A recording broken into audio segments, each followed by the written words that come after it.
ദേ ഇതാണ് ബജി ഉണ്ടാക്കുന്ന നമ്മൾ പച്ചക്കറി കടയിലൊക്കെ പോയിട്ടേ ബജിക്ക ഉണ്ടോയെന്ന് ചോദിച്ചാൽ മതി. ബജി ഉണ്ടാക്കുന്ന ഉണ്ടോയെന്ന് ചോദിച്ചാൽ മതി. ഇതിനെ അധികം സ്ലൈസറിലൊന്നും ഇട്ട് നമ്മൾ എടുക്കല. എന്താ ഇതുപോലെ കൈ വെച്ച് തന്നെ അരിഞ്ഞെടുക്കണേ, ഈ കട്ടിക്ക് കേട്ടോ. ഇതിൻ്റെ പുറത്ത് നല്ല കട്ടി തൊലിയുണ്ട്, അത് കളഞ്ഞിട്ട് ഈ ചെറിയൊരു ഗ്രീനേ വെക്കാവുള്ളൂ. ഞാൻ ഇച്ചിരി മുട്ടയും പുഴുങ്ങി വെച്ചിട്ടുണ്ട്, കായും അരിഞ്ഞിട്ടുണ്ട്. ഇനി നമുക്ക് ഇതിൻ്റെ ബാറ്റർ ഉണ്ടാക്കാവേ. ഒരു ചെറിയ ടിപ്പാണ്, ഇതുപോലെ ഒരു അരിപ്പയിലോട്ട് വേണം നമ്മളെപ്പോഴും കടലമാവ് എടുക്കാൻ. ഈ ബജിക്ക് നല്ല ഏതൊരു സാധനത്തിന് കടലമാവ് എടുക്കുമ്പോഴും ഇതുപോലെ അരിച്ചെടുക്കണം. അപ്പോൾ നമുക്ക് ബാറ്റർ മിക്സ് ചെയ്യാൻ നല്ല എളുപ്പമാണ് കേട്ടോ. ഞാനൊരു അരിപ്പയിലോട്ട് 1 കപ്പ് കടലമാവിന് 2 ടേബിൾ സ്പൂൺ അരിപ്പൊടി, 1/2 ടീസ്പൂൺ കാശ്മീർ ചില്ലിപ്പൊടി, 1/2 ടീസ്പൂൺ ഉപ്പ്, 1/4 ടീസ്പൂൺ കായപ്പൊടി, ഇതെല്ലാം കൂടെ ഇതേ കണ്ടില്ലേ നല്ലപോലെ അരിച്ചരിച്ചെടുക്കുന്നത്. അപ്പം ആ സോഡാപ്പൊടിയൊക്കെ എല്ലായിടവും ആവുകയും ചെയ്യും. ഈ കടലമാവ് നമുക്ക് വെള്ളം ഒഴിച്ച് മിക്സ് ചെയ്യാൻ നല്ല എളുപ്പമാണ് കേട്ടോ.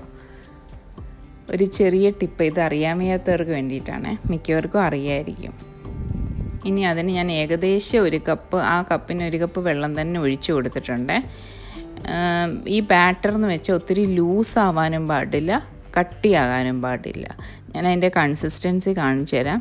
ആ കൺസിസ്റ്റൻസി ആയിരിക്കണം, അല്ലെങ്കിൽ ആ കായിലൊന്നും ബജിക്കായിലൊന്നും ഈ മാവ് പിടിച്ചിരിക്കത്തില്ല. കണ്ടില്ല, ഈ ഒരു കൺസിസ്റ്റൻസിയിൽ വേണം എടുക്കാൻ. എളുപ്പം മിക്സ് ചെയ്തെടുക്കാനും പറ്റി. ഇനി നമ്മൾ ചീനിച്ചട്ടി വെച്ചിട്ട് എണ്ണ ഇച്ചിരി മുങ്ങിക്കിടക്കത്തക്ക രീതിയിൽ ഇച്ചിരി കുഴിവുള്ള പാത്രത്തിൽ വേണം എപ്പോഴും എണ്ണ ഒഴിക്കാൻ. എണ്ണ നല്ല തിളച്ച് വരുമ്പം വേണം ഈ ബജി ഇങ്ങനെ മാവി മുക്കി ഇട്ട് കൊടുക്കാൻ കേട്ടോ. എന്നിട്ട് അത് ഒന്ന് അപ്പുറം സൈഡ് നല്ലൊന്ന് മുരിഞ്ഞിട്ട് തിരിച്ചിടാൻ പാടുള്ളൂ, അല്ലെങ്കിൽ മാവങ്ങ് ഇതായിപ്പോവും. കണ്ടില്ലേ, അപ്പം തന്നെ നല്ല പൊങ്ങി വന്നിട്ടുണ്ട്. ഈ ബാറ്റർ നല്ല പെർഫെക്റ്റ് ബാറ്ററാണ് കേട്ടോ. പിള്ളേരൊക്കെ സ്കൂളിൽ നിന്ന് വരുമ്പോഴത്തേക്കും ഒന്ന് ഉണ്ടാക്കി കൊടുക്കുക, എല്ലാവർക്കും ഇഷ്ടപ്പെടും. കണ്ടില്ലേ, ഇനി ഞാൻ മുട്ടയും കൂടി ഇടുന്നുണ്ട്. മുട്ട ഇച്ചിരി ഡേഞ്ചറാണ് കേട്ടോ. ഞാൻ 1-2 മുട്ട ഒന്ന് പൊട്ടി. അപ്പോൾ മുട്ട ഇടുമ്പോൾ എപ്പോഴും ഇച്ചിരി നീങ്ങി നിന്നിട്ടേ ഇടാവുള്ളൂ. മുട്ടയും കണ്ടില്ലേ നല്ല ബോള് പോലെ വീർത്ത് വന്നിട്ടുണ്ട്. ഇനി ഇതിൻ്റെ കൂടെ നമ്മുടെ തട്ടുകടയിലൊക്കെ കിട്ടത്തില്ലേ നല്ല ചട്നി, ഈ ചട്നി തന്നെ വേണം. നമ്മൾ ഏതൊരു ഉള്ളിവടയാണെങ്കിലും തിന്നാൻ നല്ലതാണ് കേട്ടോ. ഈ ചട്നി ഉണ്ടെങ്കിൽ ഒരു മിക്സിയുടെ ജാറിലോട്ട് 1 പച്ചമുളക്, 1 തക്കാളി ഇടേണ്ട, 1/4 തക്കാളി, 2 മീഡിയം സൈസ് സവാള, ഇച്ചിരി ഉപ്പ്, 1/2 ടീസ്പൂൺ കാശ്മീർ ചില്ലി പൗഡർ. എരിവുള്ള മുളക് പൊടി ഇടുമ്പോൾ ശ്രദ്ധിക്കണം, പച്ചമുളകും കൂടി ഇടുന്നതുകൊണ്ട്.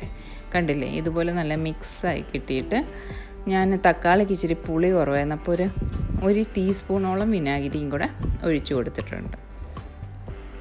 എല്ലാം കൂടെ നല്ല മിക്സ് ചെയ്ത് നല്ല ടേസ്റ്റി ചട്നി, ഇത് തന്നെ വേണം ബജി തിന്നാൻ കേട്ടോ. കണ്ടില്ലേ, നല്ല യമ്മി ചട്നിയും ബജിയും മുട്ട ബജിയും. ഇതുവരെ പെർഫെക്റ്റ് ആകാത്തവർ ഈ ബാറ്ററിൽ ഇതുപോലൊന്ന് ചെയ്ത് നോക്കണേ. കണ്ടില്ലേ, അതിൻ്റെ അകവശമൊക്കെ കണ്ട നല്ല, നമ്മൾ തിന്നുമ്പോൾ അറിയത്തില്ല കേട്ടോ ഇത് ആണെന്നൊന്നും. നല്ല ടേസ്റ്റുള്ള സാധനം, പിള്ളേരും തിന്നും, എല്ലാവരും കഴിക്കും. കണ്ടില്ലേ,